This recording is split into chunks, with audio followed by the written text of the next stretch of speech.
Hi folks, this is Mom Soul. Hello. So I haven't done this in a long time, in a while, because I've had to deal with life and a few other things. I just recently moved from North Carolina to Florida, um, and my parents were really great in helping me out in helping me out in providing um, some in providing me, helping me find a good apartment and help me move into the apartment because that was pretty expensive. But I have a new apartment. I've been living in there for about a month and a half now or so, and I want to share with you another aspect of a few things. Now, the people I meet, they're just like wowed by my philosophies, by the way I think and the way I think about the universe and the world. And so I thought I would do a blog in a sense. Oh, that's my Pandora. Yes, Pandora. Really great. And I use flute meditation. So if you hear music in the background, that's that. So, um, with when I would talk with people, and we would get on to psychological, philosophical discussions, uh, they usually are so wowed by what I say that I realized maybe I could help other people get some um, like interesting ideas and perspectives on life. So, as a way to better help their lives, improve their lives. One of which I'll put here is two mantras, or not mantras, but two ideas that I was thinking about in life, and everyone's always wondering, oh, what's the point of life? What am I doing here? Why am I here? What is this for? Why is there a way like this?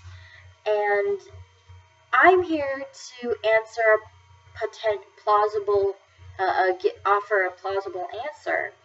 Um, it's kind of complex, and it has to do with my personal experiences and thinking about things, thinking about life, thinking about the universe, thinking about our physical existence, and thinking about whether we have something life after death and what that is. Here's my interpretation. So I have two ideas, or two quotes that I'd like to share with you. Um, the one and I both created them on my own. Unfortunately, they're not copyrighted. Um, but there are two quotes that I came up with that I think best describes life and living. Life is like Swiss cheese. You pop in and out of the holes of existence to experience new perspectives of reality.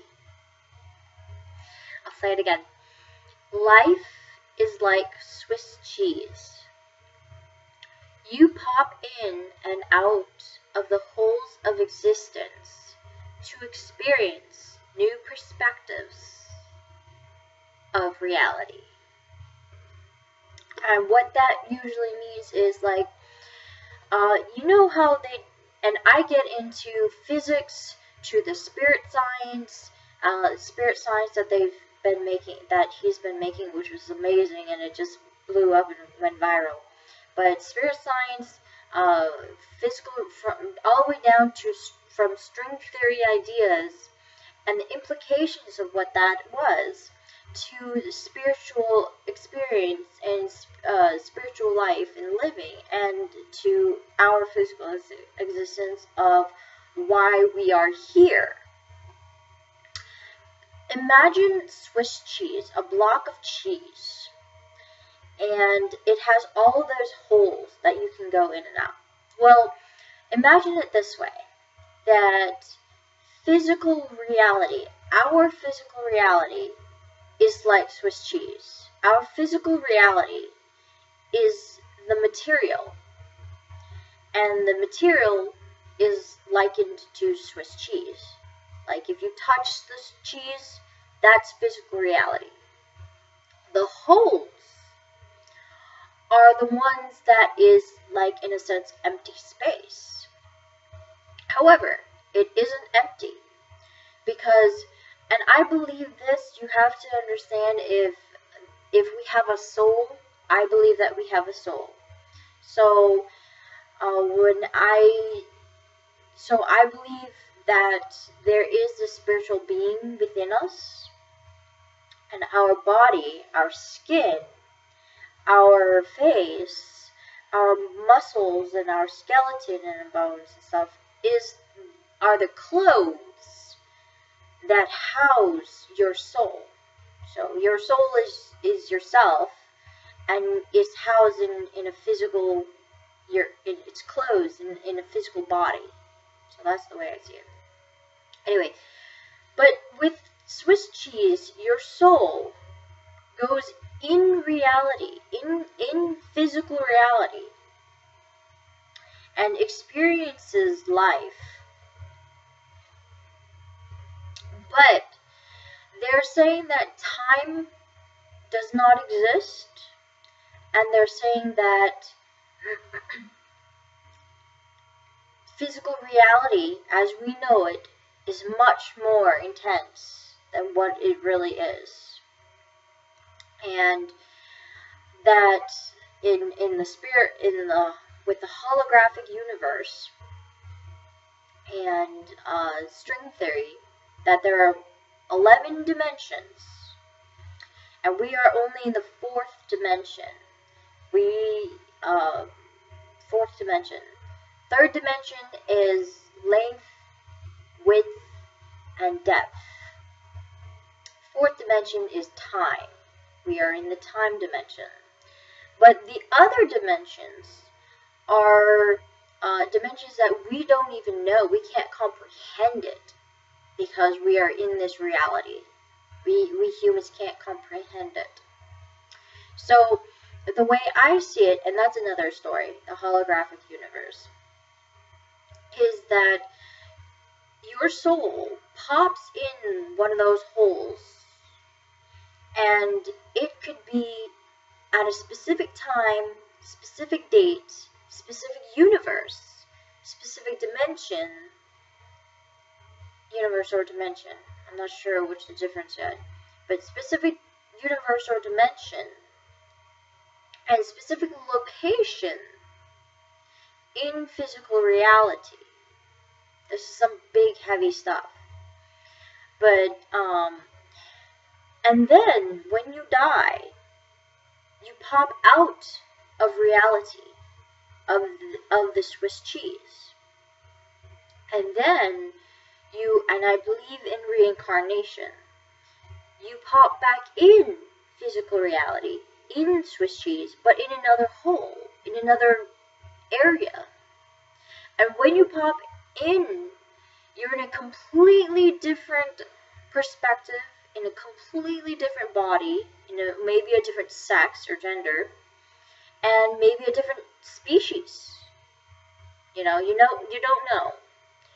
But you pop in, back in, with your soul, to a new body, a new gender, maybe a new species, with a whole totally different rule set, totally different societal structure and everything. But you're in physical reality, and you're experiencing reality in a different perspective. However, because of time theory, it's postulated that time can go forwards, present, and backwards, all at the exact same time. So, for example, in this time period, we are in the year 2016. You have your gender and body, you have your sexual orientation, you have your perspective, you have the way you see life through your eyes. Now, when you die, I believe that you are reincarnated again. But you could be maybe your next life, in a sense, with time, could be your experience in Rome, back in Rome, or Egypt. Your next life experience could be in Egypt. You're going backwards in time, in physical reality time. But you're journeying forward in your personal spiritual journey. Now, they say in physics, I forget which one,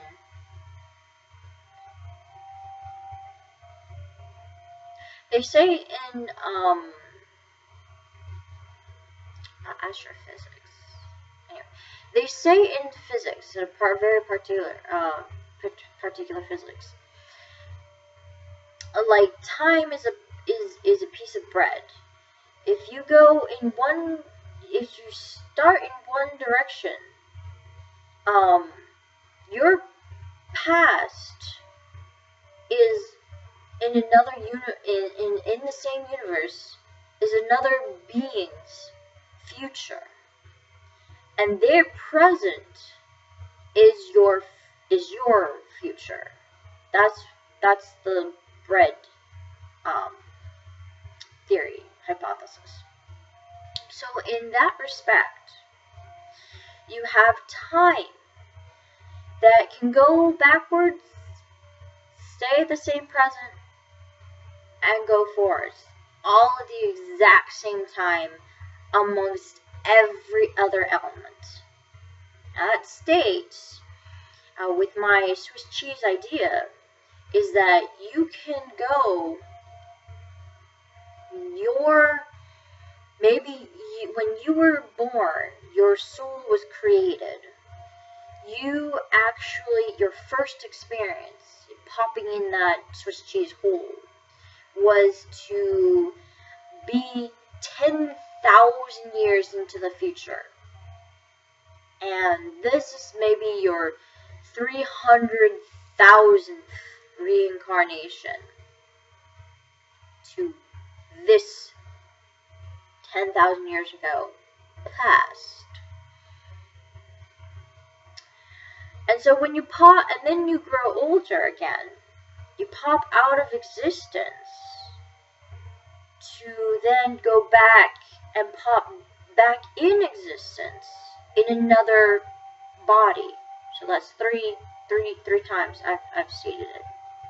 You pop back into existence, and you see a whole new way of living, a whole new gender. Maybe you're a different species, but you see it in a whole different perspective, with a different way of brain thinking. So the parameters of your thoughts are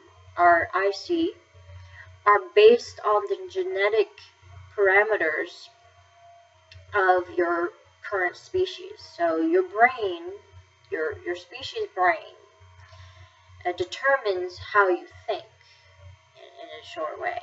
So if you were a completely different species, like say a bird or a plant, you could then be born as a plant. And it doesn't necessarily have a brain, but the idea is around that plants think and feel. So if you were to think as a human being, and then you pop out of existence to pop back into existence as a plant. And that's the way I see it. Again, my quote was, life is like Swiss cheese. You pop in and out of the holes of existence, or physical reality, to experience new perspectives of reality. Namaste. That gives some head for thought. I hope you enjoy. Blessings. Love and good blessings.